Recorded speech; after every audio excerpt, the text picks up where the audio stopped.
husband has been arrested in Rwanda. Mwiriwe mumeze mute nizere ko mumeze neza aho muri hose. Uyu ni umwanya w'amatiku nk'uko musanzwe mubimenyereye.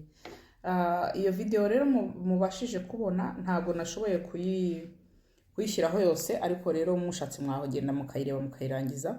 Uyu mudamu yamaze iminsi atabaza, nawe ari mu bantu bahuye n'akarengane hano kuri social media.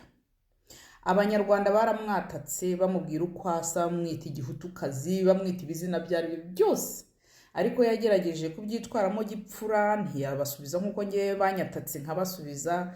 We yaragerageje mbese kutagongana n'amategeko, dore ko amategeko mu Rwanda amwe namwe arengera bamwe abandi ntabarengere.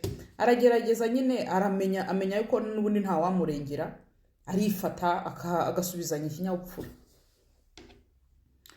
Ariko ntibibujije yuko byashyize umufasha we mu kibazo uri mu Rwanda yashakaga kuzana aho atuye aho muri Canada. Ujya kureba iyo video neza urasobanukirwa icyo yavugaga. Nimba mbabwira nti mu Rwanda hari akarengane gateye ubwoba, aho umuntu azira undi, akazira ibyo atazi. Mbese birakabije. Nene se muzafunga abanyarwanda iminwa, n'uri mu kibazo ntimumurenganure, ahubwo mukomeze mu murenganye. Uyu mugore yarabasabye kumurenganura igihe kirekire. Ni ukuvuga ngo mureba na video ziwe, murareba uko byatangiye nuko byakomeje, ariko nkaho mwamurenganuye ahubwo muhitamo kumwongerera agahinda ko kumubabaza. Leta ni bwoko ki ko ari leta ya shitani, niko nabyita. Umuntu azajya azira n'ibyo atakoze azira undi. Nese ubwo umugabo we yaba yazize iki? Uyu mugore wese warazira iki? Ko abamwataka ko mutabakurikirana ngo mubakurikirane ngo byibura tubone hari abanyarwanda mwahannye mubaziza kurenganya abandi ku social media. Abanyarwanda benshi bazira akarengane hano. Hari abantu benshi b'abanyarwanda badakora social media ngo bagaragare kubera ko baba batinya yuko ibyo byana byanyu mutareze neza biza kubabwira ibintu by'amoko, bibabwira ngo dore uko usanga ngo dore ibyo bizuru byawe n'iki. Abo baza gutesha abandi umutwe ku social media ntimubakurikirana. Ariko umuvictim uwarenganyijwe niwe mukomeza ahubwo mukarenganya nkaho mwamurenganuye, mukamugira umunyabyaha, mukamugira umunyacyaha, mukamugerekaho ibyaha n'ibyaha. None se umuntu azajya abwirwa ngo wagihutukazi we dore uko gisa wakikiyo, ntasubize aceceke? Ariko si leta ni bwoko ki? Iyi leta ni gatiki. Leta izajya idatanga ubutabera kuri buri munyarwanda wese. Leta umunyarwanda wese atakwibonamo. Ni leta ki? Ni gute muzajya murenganya abantu abo ngabo abanyarwanda bari mu gihugu majority urubyiruko rwuzuye ku social media rwabusing abantu rubabwira ngo dore ukusa n'ibizuru byawe n'ibiki? Nanjye kugira ngo ngire iyi motivation yo kuvuga nukubera urubyiruko rwanyatatse runsanga ku social media rumbwira ngo dore ibyo bizuru byawe, ngo dore uko gisa, ngo wagihutukazi we, ngo wagitera hamwe we, ngo wakinywa amaraso we. Ibintu nk'ibyo bintera intege zo kuza kurwanya aho karengane. Ariko iyo leta nkaho yarebye ikavuga ati reka duhagurukire iki kibazo cy'abanyarwanda bavogerera abandi, babuza abandi uburenganzira, nkaho mwabigiyemo mukabyinjiramo mugatanga ubutabera kuri buri munyarwanda wese, ahubwo muraza wa wundi warenganyijwe mukaba ari we mwongera mukarenganya. Kandi muri amashitani. Iyo ni leta ki? Leta itagira ubumuntu, leta y'inyamaswa gusa. Ko mufite ubunyamaswa burenze kwemera. Uriya mugore yarihanganye, baramwendereje, baramutuka, bamubwira uburyo ari igitera hamwe, bamubwira ibintu byose bishoboka, arihangana akajya basubiza neza n'ikinyabupfura cyinshi. Nge ntabwo nabishoboye, ntabwo nari kubivamo. Naragerageje kwihangana ariko kumwisho biranga.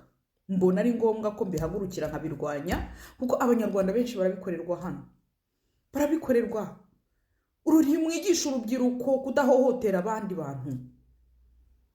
Abanyarwanda b'amazuru manini ni abanyarwanda, ntaho benda kujya bavuga ikinyarwanda. Nta burenganzira mufite rero bwo kubahohotera. Mu gihe rero mudashaka kwigisha urubyiruko kudahohotera abandi banyarwanda, noneho abo banyarwanda bakwirwanaho, bakwivugirira, ahubwo nkaho mwarebye ikibazo mukareba intandaro y'ikibazo namwe mukabarenganya. Uwo mugore mwafungiye iki umugabo wiwe? Umugabo we mwamufungiye iki? Muramuziza iki? Ni ukuvuga ngo nuriya mugore already mwamaze kumufungira imipaka yo kuba atashobora kuzaza mu Rwanda. Ni gute yakumva ko afite security yo kuzagaruka mu gihugu? Mwamaze gufunga n'umufasha wiwe kandi mumuziza, nta kigaragara mu muziza.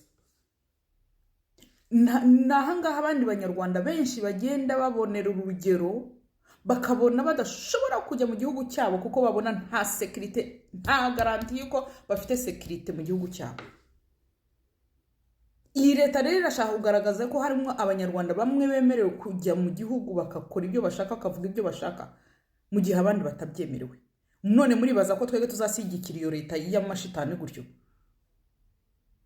Ntabwo tuzayishyigikira paka itangiye gushyira abanyarwanda ku munzani umwe, abanyarwanda bakareshya, buri munyarwanda wese akibona mu gihugu, akabibonamo yuko atarengana mu gihugu cyiwe. Aka karengane turagahaze yuko umuntu azajya arengana mu gihe yirwanyeho, nkaho mwamurwaniriye mugashaka umuti w'ikibazo, ahubwo namwe mugerekaho urusyo. Ako karengane turagahaze. Tuhaze leta y'ubugome. Urabona abanyarwanda bagiye mu makomenti ye kuri iyo video, urwo rubyiruko nkaho rwavuze ati reka turenganure uyu muvandimwe ari kurengana, ahubwo bavuze ngo umunwa wawe ngo niwo wafungiye umunwa wawe, ngo arazira wowe umunwa wawe. Kuki umuntu agomba kuzira undi? Ese umunwa we niki kibi yaba yaravuze? None se mu Rwanda umuntu niyemeye gupfura? Mu Rwanda umuntu niyemeye kuvuga? Mu Rwanda ntabwo umuntu yemere ko expressinga feelings ziwe ni mu gihe arenganye, mu gihe ababaye. Nimba se umuntu ashobora gukora gutya ari hanze akavuga utuntu tworoheje tutagize uwo tubangamiye, just kugira ngo umutima w'uruhuke akavuga, none uri mu Rwanda yapfuye bigeze bingana iki? Nuvuga ngo abantu nyarwanda bo mu Rwanda b'amazuru manini barapfuye, bapfira muri Nyagasani, nta buhumekero bafite, barakandamizwa. Ibi ni urugero tubona. Nimwe mutuma abanyarwanda batiyumva muri gihugu cy'u Rwanda, nimwe mutuma abanyarwanda biheza mu gihugu cyabo, kuko ntabwo ibi ni urugero bigaragaza yuko abanyarwanda bamwe na bamwe badafite uburenganzira mu gihugu, nta garanti ya security. Igihugu kitaha abanyagihugu garanti ya security n'igihugu nyabaki. Turarambiwe akarengane. Ntabwo umuntu yagakwiye kuzira undi. Uwo mugabo akwiye gufungurwa. Ntabwo ibitekerezo by'umugore we, usibye ko n'umugore we nta kintu kigaragara yaba yarakoze gihanirwa n'itegeko, cyangiza itegeko. Arazira iki? Turasaba leta y'u Rwanda guhagarika igandamiza abakorera abanyarwanda bamwe na bamwe. Ntabwo mushobora kuvuga ngo ubumwe n'ubwiyunge ku magambo gusa, mu bikorwa butagaragara. Nimba ari ibyo twanze ijambo ryitwa ngo ndi umunyarwanda, kuko ntabwo ibi ngibi ari ndi umunyarwanda. Ndi umunyarwanda igomba ikagaragarirwa mu bikorwa, aho umunyarwanda wese yumva ko ari umunyarwanda. Ariko ibi ngibi biragaragara ko ari amoko, ubwoko bukandamijwe, ubwoko budafite uburenganzira. Hari ubwoko bufite uburenganzira, hari n'ubwoko budafite uburenganzira. Ntabwo iyo ndi umunyarwanda rero turayanze. Nimba mutayishyize mu bikorwa, ubumwe n'ubwiyunge nibuve mu magambo bujye mu bikorwa. Turambiwe akarengane, turashaka ubutabera kuri buri nyarwanda wese kwibona mu gihugu cyiwe turara